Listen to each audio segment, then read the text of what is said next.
O vício de fumar ofende a Deus? Essa é uma pergunta intrigante extraída do livro A Fisiologia da Alma, pelo espírito de Ramatiz, psicografada pelo médium Hercílio Mais. Antes da resposta para tal pergunta, imagine um homem, no auge dos seus 40 anos, puxando lentamente a fumaça de um cigarro que entra pelas narinas, atravessa seus pulmões e silenciosamente imprime sua marca no corpo e na alma. Ele não percebe, mas a cada tragada sela um pacto, um compromisso silencioso com uma força que pouco a pouco se apossa do seu ser. Fumar pode parecer um simples hábito terreno, mas para o espírito é o início invisível de uma grande prisão. Ramatiz começa com uma verdade que choca e liberta. O vício de fumar não ofende a Deus. Ramatiz responde quebrando todas as ilusões. Não há um Deus irado punindo o fumante, nem uma maldição divina pairando sobre a sua cabeça. Não. Há apenas um homem ou uma mulher que se maltrata, que se destrói, livremente, pela própria ignorância. Esta prisão não tem grades visíveis. É uma cela construída na inconsciência, mantida pela repetição, alimentada pela desculpa. Vamos acompanhar uma história que ecoa os ensinamentos de Ramatiz, adaptada de seu livro profundo e revelador. Trata-se de um homem que, desde a juventude, conviveu com o hábito quase invisível, mas devastador do fumo. Cresceu cercado por adultos que acendiam cigarros com naturalidade. Um caminho espiritual começou a se traçar com consequências que só se revelariam plenamente no limiar da sua morte, quando a verdade, enfim, se torna impossível de evitar.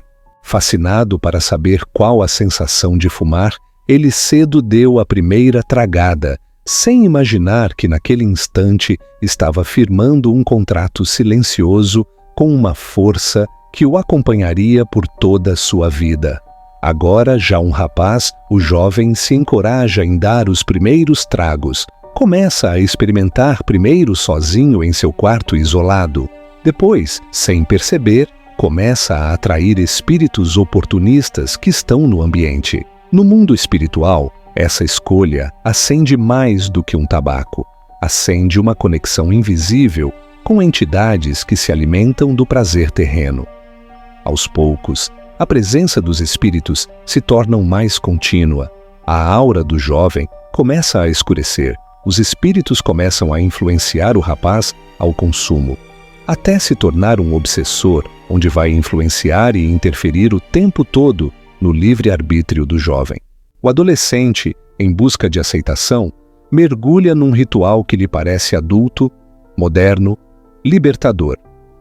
Mas naquele instante, a alma ainda imatura começa a se moldar aos impulsos do vício, sem saber que está abrindo uma porta perigosa para dimensões sutis de influência. Ramatiz nos revela que a fumaça do cigarro transcende o plano físico. Ela emite radiações que no mundo espiritual são como convites para entidades afins. Espíritos viciados, ainda presos aos prazeres terrenos, se alimentam magneticamente do fluido liberado pelo fumante. Com o tempo, o vício transforma-se em rotina. E do outro lado, espíritos viciados se aproximam, sedentos por sensações que já não podem sentir por si mesmos. Surge a simbiose, obsessores que influenciam e se alimentam da fumaça vital. Pouco a pouco, o corpo astral vai se impregnando de densidade. A saúde física, emocional e espiritual começa a ser corrompida, mas tudo de forma lenta, quase imperceptível. O jovem, agora adulto, tenta parar de fumar. Está em um quarto escuro, tossindo e angustiado. A sombra de um espírito obsessor o rodeia. Quando o vício se consolida, o livre-arbítrio se enfraquece.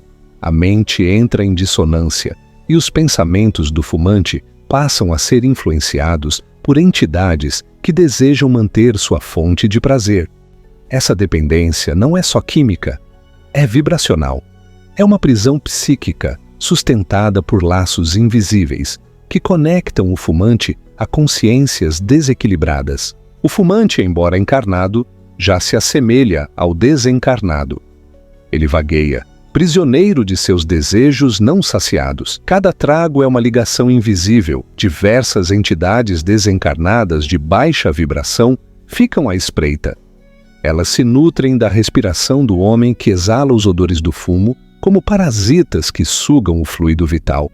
A nicotina não vicia apenas o corpo, ela penetra o perispírito com resíduos tóxicos, dificulta a circulação da energia vital do sujeito. Amigos aconselham o homem a buscar ajuda terapêutica. Foi quando ele se convenceu em ir ao centro espírita. A presença do homem afeta a todos no ambiente. A carga espiritual que ele carrega é muito densa. Libertar-se do cigarro é mais do que cuidar do corpo. É libertar a alma, é dar ao espírito a chance de respirar a luz da consciência, e não a sombra da dependência. O homem passa por várias sessões de limpeza em centros espíritas, mas um espírito em especial insiste e não sai de perto dele.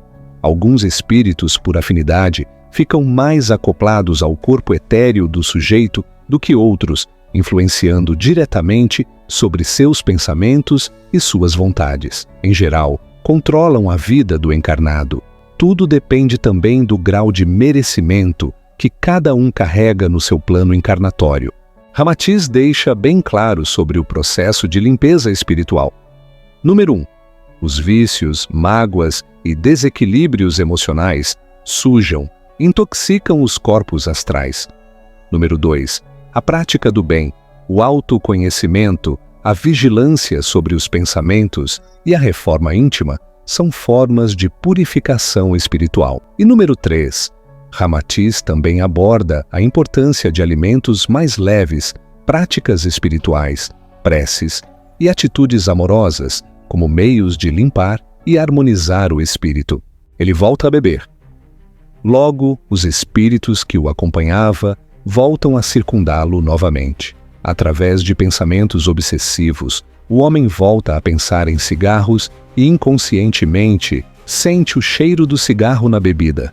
Ele volta a fumar muito mais ferozmente. No plano invisível, o fumante se conecta a entidades que compartilham o mesmo vício.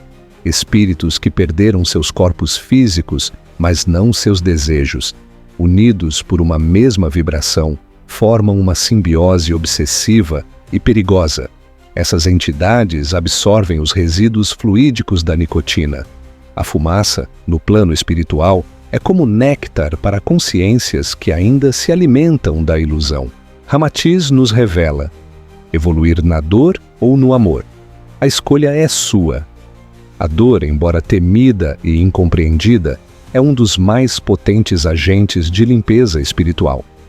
O homem sente uma dor terrível que o faz procurar um médico imediatamente. Naquele momento, seu destino estava traçado. O diagnóstico foi fulminante para ser compreendido pelo sujeito. Agora chegou a hora de colher os frutos que foram plantados durante toda uma vida. Ele chora. O processo de aceitação da doença também é uma forma de depuração da alma. Os seus chakras já não brilham mais como antes. Ele já não é mais um jovem, o corpo está envelhecido. Ele volta ao centro espírita, desesperado por uma cura. A essa altura, não há muito o que fazer, depois de anos e anos de maus tratos com o próprio corpo. O momento do desencarne chega. Ao desencarnar, o fumante se vê numa região densa, de acordo com a sua vibração. Sua alma, impregnada pelas emanações da nicotina, é atraída para colônias onde o sofrimento é constante. Alguns vagam por anos, outros se agrupam em regiões inferiores, criando colônias de espíritos afins. São zonas de magnetismo pesado.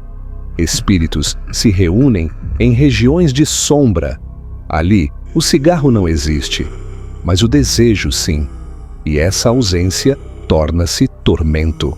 O cigarro é apenas um dos fios dessa teia sutil que prende a alma ao sofrimento. Cada cigarro é mais do que uma combustão de tabaco. É um convite inconsciente, uma permissão energética. E ainda assim, poucos se perguntam: quem está comigo quando eu fumo? O que estou nutrindo em mim e ao meu redor? Quantas dores que carrego não são minhas? Refletir sobre isso não é julgar, é despertar. Em breve vamos explorar outros vícios e suas consequências além da matéria.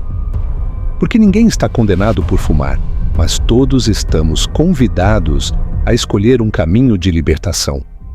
Todos estamos convidados a escolher o caminho dos guias. Não deixem de ler o livro de Ramatiz, que é libertador, A Fisiologia da Alma. Inscreva-se no canal, ative o sininho e venha caminhar com a gente.